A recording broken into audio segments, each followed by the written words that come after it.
Bonjour,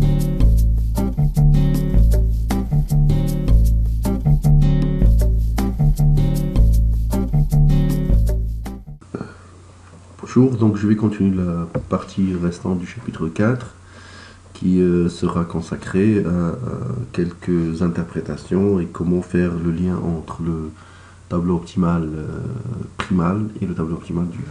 Bon, je vais commencer par deux théorèmes qui sont très importants. Le théorème de dualité forte qui nous dit tout simplement que la solution optimale d'un problème primal est la même que la solution optimale du problème dual.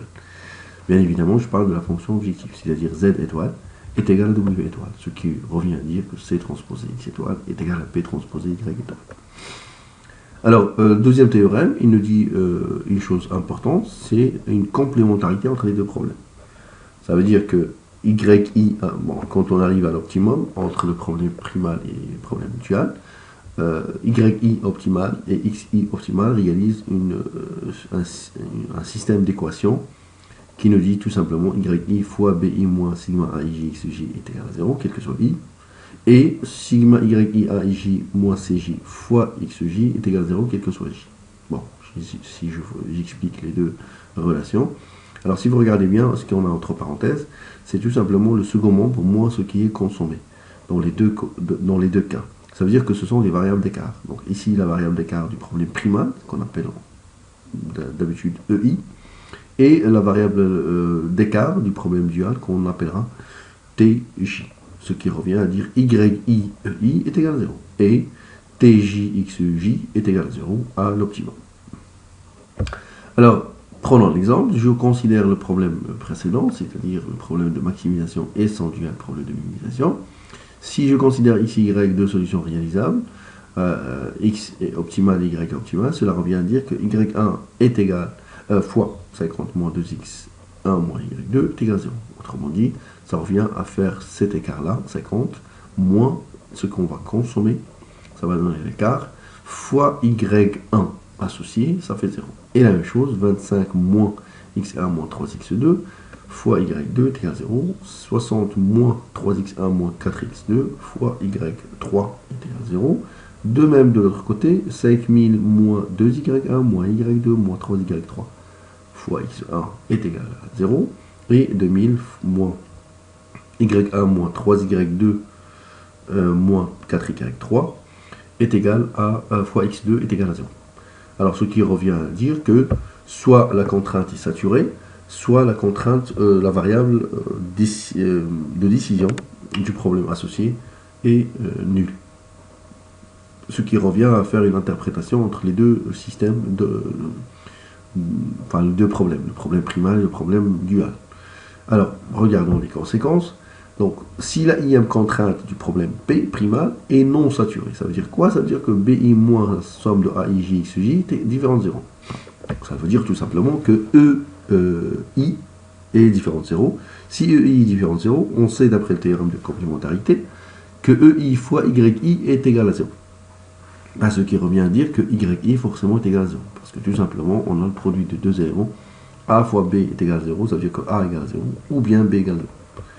Je peux faire la même chose, même raisonnement pour l'autre côté. C'est-à-dire, si la jème contrainte du problème dual est non saturée, ça veut dire que la différence entre le second membre, ce qui est consommé, est différent de 0. Cela revient à dire que xj étoile associé est égal à 0. Et inversement, si la variable de décision est strictement non nulle, ça veut dire que la contrainte associée est saturée. Voilà. Donc ça, c'est pour ça qu'on l'appelle le théorème de complémentarité. Autrement dit, ce genre de question qui permet de, enfin ce genre d'analyse qui permet de répondre à des questions genre quel est l'intérêt d'augmenter un second membre, ou bien est-ce qu'on a intérêt à réduire un second membre. Alors l'interprétation économique de ce problème, cela nous ramène à regarder ce qui se passe lorsqu'on va modifier un second membre d'une seule unité. C'est un exemple introductif du chapitre 5. Prenons l'exemple. Alors pour cet exemple, on a une entreprise qui fabrique deux produits, P1 et P2, c'est-à-dire qu'on va chercher le nombre de produits P1 et le nombre de produits P2, X1 et X2. Les marges, ou plutôt la valeur unitaire de chaque produit, c'est 4 unités monétaires et 3 unités monétaires, avec deux contraintes, une contrainte de matière première et une contrainte de heures de travail.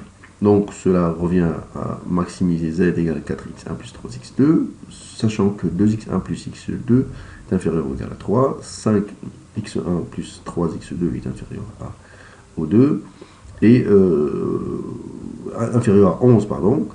Donc avec x1, x2, bien évidemment, sont positifs. Bien. Donc la solution de ce problème est la suivante, c'est-à-dire x1 est égal à 1, x2 est égal à 1 avec z égale à 7. Alors maintenant, on va supposer que l'entreprise a augmenté le nombre d'heures de travail et passe de 11 heures de travail par jour à 12 heures de travail par jour, ce qui revient à modifier la deuxième contrainte, c'est-à-dire 5x1 plus 6x2 inférieur à 12 et non pas 11. Alors cette modification va entraîner une modification de la solution, c'est qu'on aura une solution A' qui correspond à x1 égale à 6 sur 7 et x2 est égal à 9 sur 7 avec z' max est égal à 51 sur 7.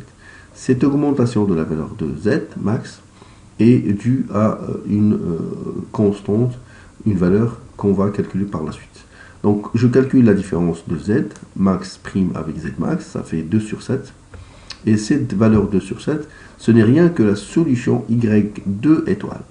Ce qui va nous ramener à avoir on va dire une règle, c'est que si on augmente la ième composante du second membre du problème primal BI d'une seule unité, et j'ai bien dit une seule, alors la fonction objective augmentera d'une quantité égale à la ième variable duale optimale yi étoile. Ce qui revient à nous permettre, ce qui va nous permettre de répondre aux questions genre quel est l'intérêt d'augmenter le stock ou bien quel est l'intérêt de diminuer le stock. Ça veut dire que si on a yi correspondant égal à nul ou même négatif, enfin négatif c'est pas possible parce qu'on a des variables qui sont positives, s'il est nul, on n'a pas intérêt à augmenter ce stock ou bien s'il n'est pas consommé, c'est-à-dire si la variable d'écart n'est pas égale à 0. Ça veut dire qu'il y a un reste. Et s'il y a un reste, on n'augmente pas la quantité du second membre parce que cela ne représente aucun intérêt. Alors, ce qui va nous ramener justement à étudier les valeurs de yi qui sont appelées en général les coûts marginaux ou bien les valeurs marginales d'un problème primal. Alors d'une façon générale, on a un tableau qui résume la situation de passage entre le tableau primal optimal et le tableau dual optimal. Bon, dans un tableau simplex, on a toujours les variables en haut, la fonction objective en bas et la dernière colonne c'est le second membre.